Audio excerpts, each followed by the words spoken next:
Welcome to the Scottish Rite Journal podcast, an audio presentation of the Scottish Rite Journal, brought to you by the Supreme Council of the Scottish Rite, Southern Jurisdiction, Mother Supreme Council of the World. This week's article is In Brotherly Love, Visiting the Masonic Temple in Philadelphia by Mark Dreisenstock, 32nd degree, KCCH, and comes from the May-June 2022 issue of the Scottish Rite Journal. In journeying to the Masonic Temple in Philadelphia, the city of brotherly love, the Masonic traveler is not only traversing space, but also time. A visit to the home of the Grand Lodge of Pennsylvania is not only a trip through the history of Philadelphia, it is also, in a sense, a trip to Renaissance Italy, Moorish Spain, and ancient Egypt. We also witness Romanesque, Gothic, and ancient Celtic architectural splendor. Yet first things first. Upon arrival at the temple, completed 1873, we were greeted by a prominent statue of Brother Benjamin Franklin. The statue looks out onto the Grand Lodge building's ballroom, set up when we arrived there for a bright reception with the clanking of dishes and the expectation of delectable food in the air. Founding father and statesman, Dr. Franklin was also a renowned inventor, contributing to his adopted hometown of Philadelphia civic betterments in paving and lighting, as he describes in his famous autobiography. He was also active in Pennsylvania Freemasonry, even serving for many years as the secretary of Philadelphia's St. John's Lodge. Moving on, we encounter the architectural marvel of the Renaissance Lodge Room, resplendent with Italian flair and panache. Masons who may be unable to travel abroad temporarily due to concerns of the coronavirus pandemic are briefly transported to the Italian Renaissance of the Sistine Chapel. Passing through the Renaissance Hall, we take a vicarious trip through wondrous 16th century architecture with rounded pediments, pilasters, and similar influences of architectural styles inspired by Michelangelo and other Italian masters. An Italian cupola can be seen, containing gold-colored Corinthian columns as well as rounded arches with an octagonal pendentive.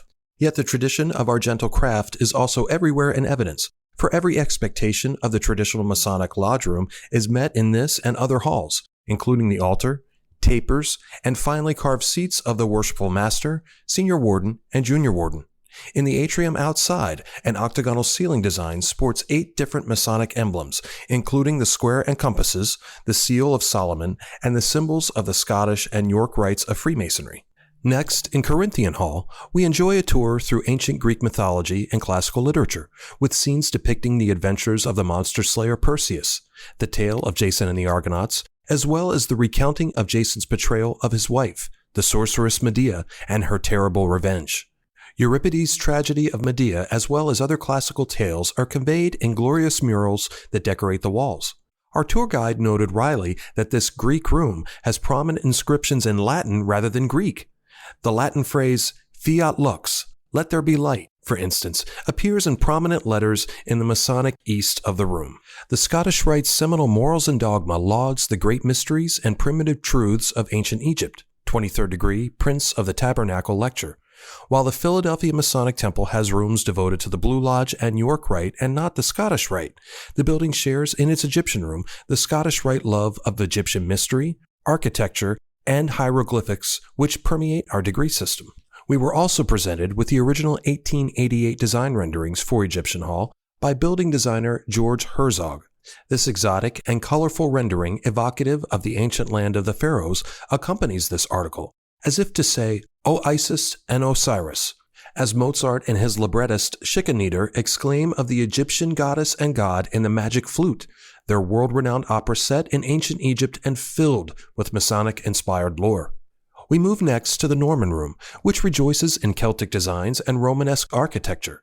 That is also the style of the exterior of the building. Here, triangles, compasses, and other Masonic emblems prevail. A Knights Templar room also recalls the artistic styles of the Middle Ages, reveling as it does in Gothic arches.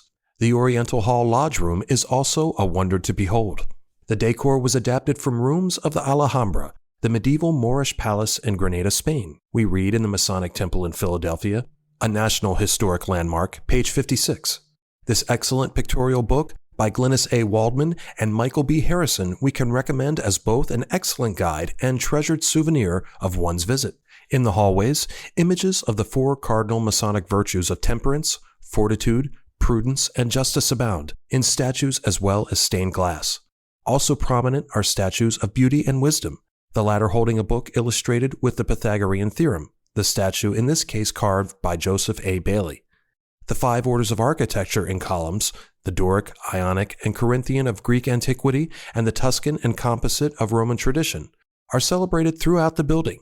Indeed, the edifice is the embodiment of the history of Freemasonry and architecture through the grandeur of cultural achievements of great civilizations of the past.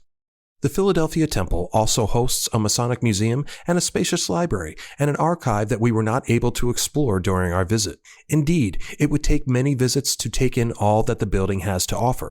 Our informative guide told us that even after 27 years of being associated with the building, he still is discovering new and wondrous things. In his book, The American Scene, the American novelist Henry James writes of his sojourn in the city of brotherly love, learning the lesson, from one vivid page of the picture book to another, of how perfectly intimate Philadelphia is. We can say that in our recent visit to the Philadelphia Masonic Temple that we were intimately and warmly received. Likewise, we were deeply impressed with how visiting the temple's stunningly beautiful rooms is like touring from one vivid page of the picture book to another, through time and space, allowing one to sample some of humanity's greatest achievements in architecture, classical mythology, and Masonic history. It is truly a Masonic temple worthy of many visits. Any accompanying photographs or citations for this article can be found in the corresponding print edition. The Scottish Rite Journal is published by the Supreme Council of the Scottish Rite, Southern Jurisdiction, Mother Supreme Council of the World. Mark Dreisenstock, 32nd degree, KCCH, Managing Editor. I'm your host, Matt Bowers.